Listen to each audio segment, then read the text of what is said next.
나도 꾸꾸꾸꾸 9살짜리 원님.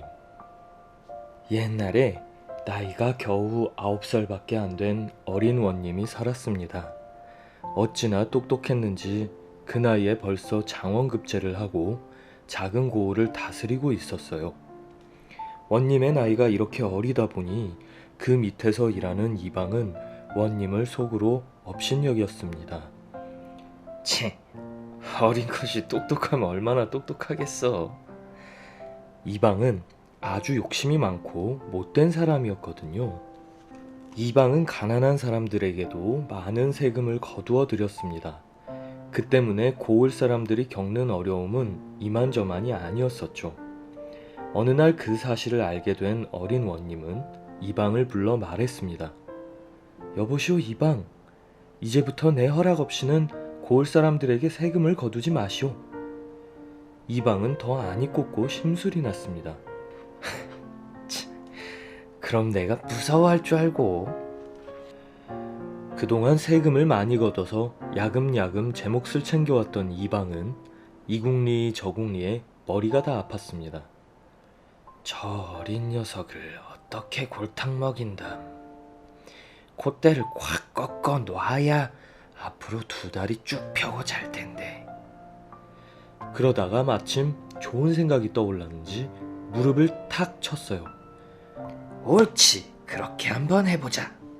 이방은 평소 가깝게 지내던 스님을 불러서 소곤소곤 속닥속닥 일을 꾸몄습니다. 자네 말일세, 지금 머리에 쓰고 있는 그 굴갓을 어디든지 숨겨놓게. 그리고 원님을 찾아가서 강을 건너다가 바람에 굴갓을 잃어버렸으니 찾아달라고 안달복달 해보게나. 이방의 말을 듣고 스님은 희죽희죽 웃으며 고개를 끄덕였습니다. 알았네, 알았어. 사실 이 사람은 거짓으로 스님 행세를 하고 다니는 가짜 스님이었어요. 다음날 스님은 어린 원님을 찾아가서 다짜고짜 떼를 썼습니다. 아이고 원님, 제가 말입니다. 아까 강을 건너오다가 회오리 바람을 만나서 그만 제 굴갓을 잃어버렸습니다. 바람에 날아가 버린 제 굴갓을 제발 좀 찾아주십시오. 스님은 입술에 침도 바르지 않고 이렇게 능구렁이처럼 거짓말을 고했어요. 원님은 참으로 기가 막혔습니다. 사정이야 딱하지만 바람에 날려 잃어버린 굴갓을 무슨 수로 찾을 수 있겠습니까? 혹시 스님이 갓끝을 너무 느슨하게 메어 회오리 바람에 날아간 게 아니오? 원님이 묻자 스님은 능청스럽게 대답했습니다. 아닙니다. 저는 갓끈을 아주 단단히 메고 있었습니다. 그러니 절대로 제 잘못은 아닙지요. 이렇게 딱 잡아떼는 스님을 보고 이방은 속으로 키득키득 웃고 있었습니다. 뭔가 이상한데. 그래, 틀림없이 무슨 꿍꿍이가 있을 거야. 원님은 대뜸 포졸들을 불러 명령을 했습니다. 여봐라, 당장 가서 뱃사람 4명을 데려오너라. 이방도 스님도 그리고 우르르 몰려와 있던 구경꾼들도 무슨 영문인지 몰라 어리둥절했었죠. 굴갓을 잃어버렸는데 뱃사람을 데려오라니요. 원님은 뱃사람들에게 하나씩 묻기 시작했습니다. 여보게, 배가 만약 동쪽으로 가야 하는데 새바람이 불면 어떻게 하는가? 한이바람이 불라고 빌지요. 서쪽으로 가야 하는데 한이바람이 불면? 그야 새바람이 불라고 빌어야죠. 여보게, 배가 만약 남쪽으로 가야 하는데 맞바람이 불면 어떻게 하는가? 그때는 된바람이 불라고 빌지요. 북쪽으로 가야 하는데 된바람이 불면? 그야 맞바람이 불라고 빌어야지요. 뱃사람들의 말을 듣고 원님은 판결을 내렸습니다. 이제 보니 회오리 바람이 분 것은 모두 뱃사람들 때문이요. 바람더러 이리저리 불라하니 회오리 바람이 휑휑 일어난 것이 아니겠소. 그러니 뱃사람들이 스님의 굴갓을 찾아주든지 물어주든지 해야겠소. 아니, 이런 당치도 않은 판결이 어디 있겠어요. 하지만 원님의 판결에 다들 일단 그렇게 알고 돌아갔습니다. 며칠이 지난 후 뱃사람 4명이 빈손으로 터덜터덜 원님을 찾아왔습니다. 원님, 너무 억울합니다. 회오리 바람에 잃어버린 굴갓을 어찌 저희더러 물어내라 하십니까? 아무리 눈을 씻고 찾아봐도 스님의 굴갓은 어디에도 없었습니다. 뱃사람들의 말을 들은 어린 원님은 싱긋 웃고는 다시 명령을 내렸습니다. 그렇다면 스님의 굴갓을 새로 만들어 주어야겠소. 단 큼직한 돌을 깎아 굴갓을 만들어 오시오. 원님은 며칠 후에 다시 스님을 불렀어요. 에헴, 다행히도 스님의 굴갓을 찾았소. 스님은 속으로 콧방귀를 뀌면서도 아주 능청스럽게 말했습니다. 아이고, 고맙습니다. 그럼 어서 제 굴갓을 돌려주십시오. 하지만 원님은 고개를 절레절레 저었습니다. 아니요, 아니요. 그 굴갓을 돌려주었다가는 또다시 회오리 바람에 잃어버리고 나를 찾아올 것이 아니오. 그러니 내가 새로 만든 굴갓을 주겠소. 원님의 말이 끝나기가 무섭게 뱃사람들이 돌로 깎은 커다란 굴갓을 낑낑거리면서 들고 들어왔습니다. 이방과 스님은 눈을 동그랗게 뜨고 쳐다봤어요. 아이고, 저게 뭐야? 혹 데려왔다가 혹 붙이게 생겼잖아. 두 사람은 그제야 자기네가 당했다는 것을 알게 되었습니다. 원님은 두 사람이 쩔쩔매는 걸 보면서도 짐짓 모른 척하고 말했어요. 자, 스님은 어서 그 굴갓을 쓰시오.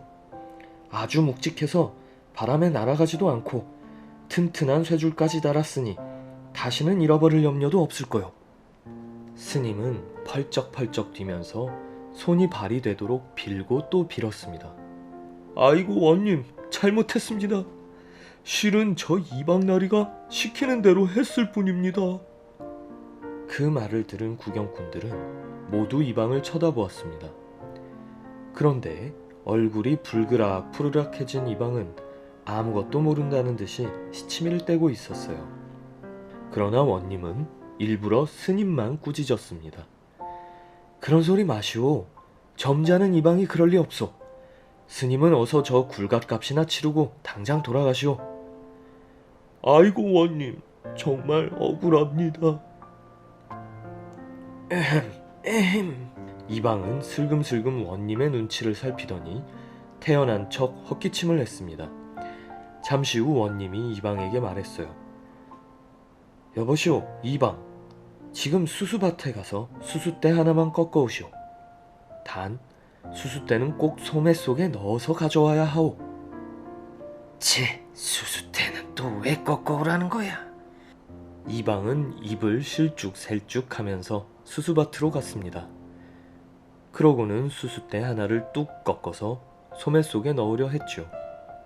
그런데 수수대가 어찌나 긴지 소매 속에 다 들어가지 않았습니다. 석자나 되는 수수대를 어떻게 소매 속에 넣으라는 거야? 이방은 할 수 없이 한쪽 끝만 소매 속에 집어넣고 나머지는 소매 밖으로 덜렁덜렁한 채로 원님 앞으로 갔어요. 아니, 소매 속에 넣으라고 했는데 이방은 어째서 그렇게 들고 오는 거요? 이 너무 길어서 소매 속에 다 들어가지가 않습니다. 그래요? 그렇다면 그 수수대가 몇 년이나 자란 것이오?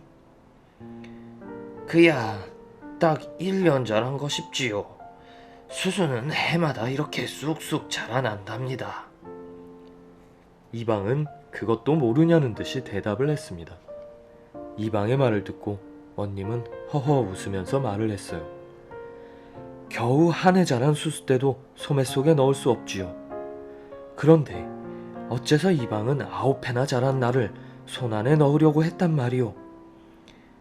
이방은 그제야 원님이 수수대를 소매 속에 넣어오라고 한 이유를 알게 되었습니다. 이방은 너무나도 부끄러워서 쥐구멍에라도 숨고 싶은 심정이었어요.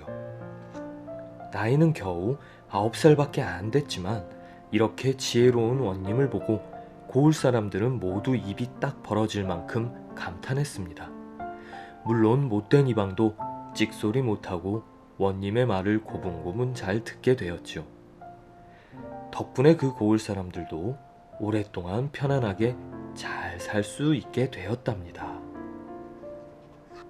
9살짜리 원님. 자, 여러분, 이제 잠이 드셨나요? 오늘만큼은 행복하고 즐거운 꿈을 꾸실 수 있기를 진심으로 바랍니다. 자, 그럼 모두 잘 자요. 네, 또.